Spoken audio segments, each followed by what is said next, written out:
Alhamdulillahi Rabbil Alamin.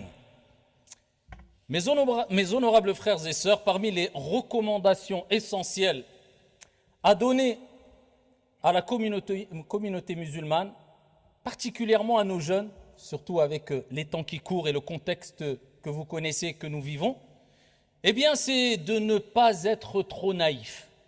Ne te fais pas avoir. Ne sois pas trop faible d'esprit. Ne sois pas trop gentil. Reste sur tes gardes. Reste vigilant. Sinon tu risquerais quelque part de te faire manger tout cru, sans pitié. Car celui qui est trop naïf, eh bien malheureusement, vous le savez toutes et tous, risque de se faire avoir. Concernant ses affaires mondaines ou ses affaires religieuses. Et c'est pour cela qu'Allah subhanahu wa ta'ala nous a mis en garde clairement dans le Coran. Et ce verset a une portée générale. Et il nous dit subhanahu wa ta'ala, Ya ayyuhalladhina amanu, khudhu hidrakum. Ô vous qui avez cru, prenez vos précautions. Et pourquoi pas? Alors que Omar radiyallahu anhu wa ardah, et qui te dira qui est Omar, ce grand homme, nous a rapporté une parole qui vaut plus que de l'or. Et il nous dit, Lastu bil khib, walal khibbu yakhda'uni. Je ne suis pas trompeur, je ne suis pas vicieux, en d'autres termes, je ne suis pas mauvais, mais je ne me ferai pas tromper par le trompeur. Je ne me ferai pas avoir par le mauvais. Je ne me ferai pas avoir par le vicieux. Ainsi doit réagir le croyant. C'est-à-dire que tu ne réponds pas au mal par le mal, bien sûr. Mais il faut que tu restes sur tes gardes afin de ne pas te faire avoir par le trompeur, par le mauvais, par le vicieux, par le malsain. Et ô combien sont-ils? Et cela, encore une fois, concerne nos affaires mondaines comme nos affaires religieuses. C'est pour cela qu'il faut faire très attention. Quand tu vends, quand tu achètes, quand tu parles, quand tu te confies, quand tu te confies pour tes affaires privées, personnelles, commerciales, etc. Et aussi dans tes affaires religieuses, car il y a Shaitan qui nous connaît, qui te connaît parfaitement. Il connaît tes points forts et tes points faibles. Et c'est un grand ruseur. Et bien de même, dans tes affaires religieuses, fais attention, ne sois pas trop naïf, ne sois pas trop sûr de toi. Ne te dis pas, c'est bon, t'inquiète pas, je sais qui je suis, je sais qu'est-ce que je vaux, je ne m'inquiète pas. Et voilà que tu te rapproches des limites interdites par Allah subhanahu wa ta'ala, alors qu'Allah tabaraka wa ta'ala, à travers son prophète Mohammed alayhi afdalus salat wa askat taslim, nous dit « Innal halal bayin, wa innal haram bayin ». Le halal, ce qui est licite, est clair, c'est-à-dire qu'il y a des choses qui sont très claires. Et le haram, l'illicite, est clair. Il y a des choses illicites qui sont très claires. Comme boire de l'eau, c'est licite, c'est clair et connu par tous. Boire de l'alcool, c'est clair et c'est connu par tout le monde comme étant illicite. Mais entre les deux, et il dit entre les deux, il y a des choses ambiguës. Il y a des choses qui prêtent à équivoque, qui sont ambiguës. C'est halal ou c'est haram? J'ai un doute. Eh bien le prophète alayhi salatu wassalam, il dit فَمَنِ اتَّقَى الشُّبُهَاتِ, celui qui se préserve des ambiguïtés, eh bien aura préservé sa religion et son honneur. Eh bien voilà, le croyant, eh bien n'est pas tel une feuille morte qui se fait emporter par n'importe quel coup de vent dans ses relations avec les gens et avec Allah subhanahu wa ta'ala dans sa pratique religieuse. C'est pas Shaitan, il joue avec lui. C'est bon, la prière après. Ou alors dès qu'il y a une petite ambiguïté venant d'une personne, eh bien c'est bon. Il tombe dans les ambiguïtés, il délaisse tel acte d'adoration ou il tombe dans le haram, en rendant le haram halal et le halal haram, parce qu'il suit ses passions, il suit ses désirs, ce qui l'arrange. Non, il est ferme. Le croyant reste toujours ferme. Le croyant demande à Allah subhanahu wa ta'ala de le raffermir. Et il n'est pas ici facile à être influencé dans toute chose. Quand il vend et quand il achète, il fait attention. Il est généreux, mais il ne se fait pas avoir. Alors ça ne veut pas dire qu'on doit être dans une certaine parano et devenir mauvais. Attention. Dans un hadith, le prophète alayhi salatu wa salam nous dit, Allah subhanahu wa ta'ala, eh bien, préfère la personne croyante. Il nous dit, le croyant, al-mu'minu, ghirrun karimun.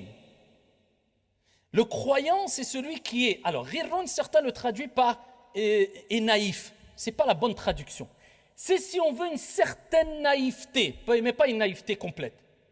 C'est-à-dire que le croyant est celui, comme on expliquait l'ulama ce hadith, c'est celui qui a le bon soupçon.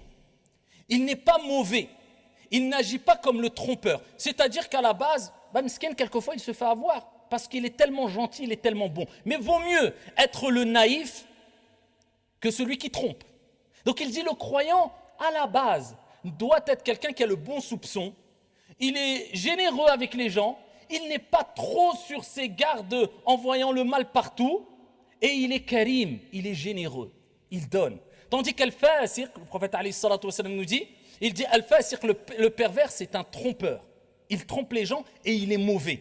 Donc quand tu vois quelqu'un qui laisse paraître qu'il est naïf, vaut mieux être naïf qu'être de l'autre bord le trompeur. Vaut mieux être généreux qu'être avare. Mais là, quand le prophète il dit ghirrun karim, c'est pas vraiment une naïveté complète. C'est-à-dire que tu as le bon soupçon, peut-être tu te fais avoir parce que tu es trop gentil, mais voilà, tu es bon, tu es quelqu'un de bon. Mais la naïveté complète, non, on ne doit pas être naïf.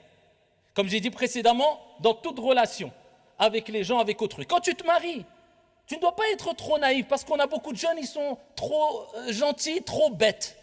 Parce que, sachez une chose, qu'une qualité, si tu ne lui mets pas un cadre, si tu ne la gères pas bien, cette qualité peut être un défaut. Quand tu es trop gentil, les gens abusent de toi et à la fin, tu vas te faire avoir. C'est pour cela que tu dois être gentil. Walakin, tu dois être toujours sur tes gardes. Ya ayyuhalladhina amanu khudhu hidrakum. Prenez vos précautions. Toujours tu es sur tes gardes. Tu donnes, tu es généreux, mais c'est contrôlé. Tu n'es pas bête. Les gens ne vont pas abuser de toi. Tu es bon avec les gens, tu es généreux, tu aides, mais tu es sur tes gardes. Tu sais qui il faut aider, qui il ne faut pas aider, qui abuse, qui n'abuse pas. Tu fais tout pour ne pas te faire avoir, comme a dit Omar ibn al-Khattab, radiyallahu anhu warda, tout en ayant le comportement de base, je suis karim, je suis sahl, je suis facile, je suis généreux, il n'y a pas de problème.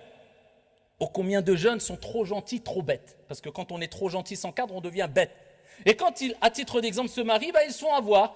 Voilà, une personne, un prétendant ou une prétendante vient en promettant mondes et merveilles, la piété et la vie, voilà, tels les compagnons l'ont vécu, je serai, et il se fait avoir, elle se fait avoir, trop naïf.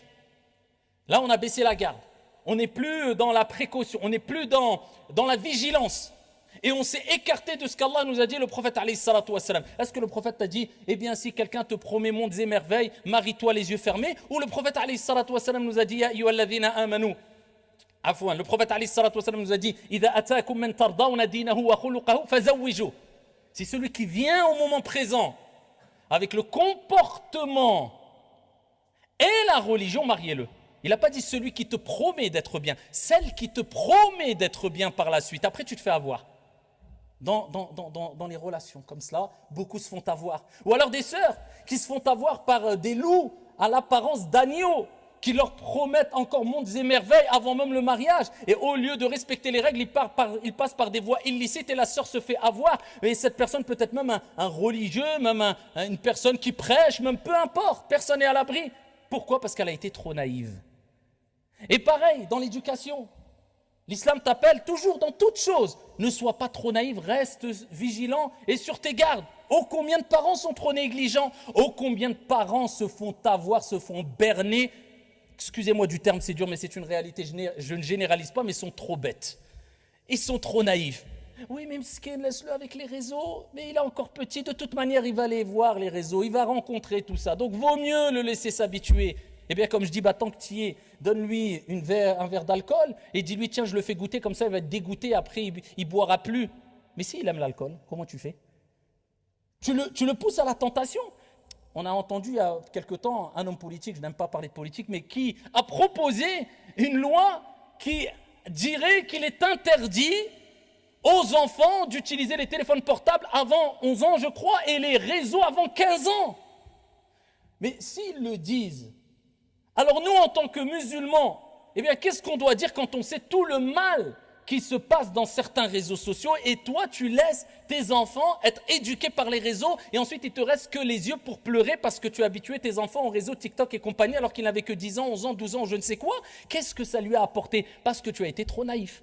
Alors que le prophète alayhi salatu wassalam nous a mis en garde sur le fait d'être trop naïf. Le croyant n'est pas naïf. Il ne se fait pas avoir, il ne se fait pas berner, il reste ferme. Oh, combien de gens se font avoir par les mises en gardistes. La personne, elle suit un prêcheur ou un imam pendant des années. Si tu veux savoir si quelqu'un est dans le bien, regarde ce qu'il t'apporte concrètement dans ta vie. T'as un cerveau ou t'es bête?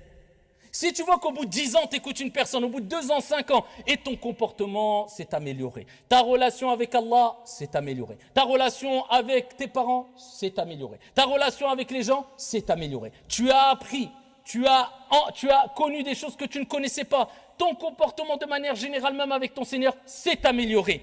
Eh bien, alhamdoulilah, continue à l'écouter. Non, la personne, elle a écouté, profité d'une personne pendant 5 ou 6 ou 7 ans. Il suffit qu'il y ait un gamer ou un youtubeur qui dit 50 insultes à la minute, qui vient, qui dit attention, il faut mettre en garde Akhi, il connaît même pas, il sait peut-être même pas prononcer son nom en arabe sans faire d'erreur. Et la personne elle envoie un message, je suis troublé, je suis perdu, je ne sais plus qui croire. Un tel m'a dit que vous ne fallait pas écouter tel imam ou tel prêcheur ou tel savant. Je n'ai rien, j'ai aucune solution pour toi. Wallahi, c'était tellement faible et tellement naïf que je peux rien pour toi en fait. Donc, il faut être un peu ferme. Et dans toute chose, la personne, elle doit agir ainsi. Combien de gens se font avoir quand il y a des querelles, des conflits? Une personne vient pleurer devant elle avec des larmes de crocodile. Il m'a fait, elle m'a fait, mon mari, ma femme. Et il tombe dans le panneau parce que c'est quelqu'un de sa famille ou autre. Ah ouais, et les sentiments prennent le dessus. Et la personne naïve et quelquefois bête, elle prend parti. Alors qu'Allah Azza wa Jal, il dit وَإِذَا حَكَمْتُمْ أَن تَحْكُمُوا بِالْعَدْلِ. C'est un ordre d'Allah Azza wa Jal.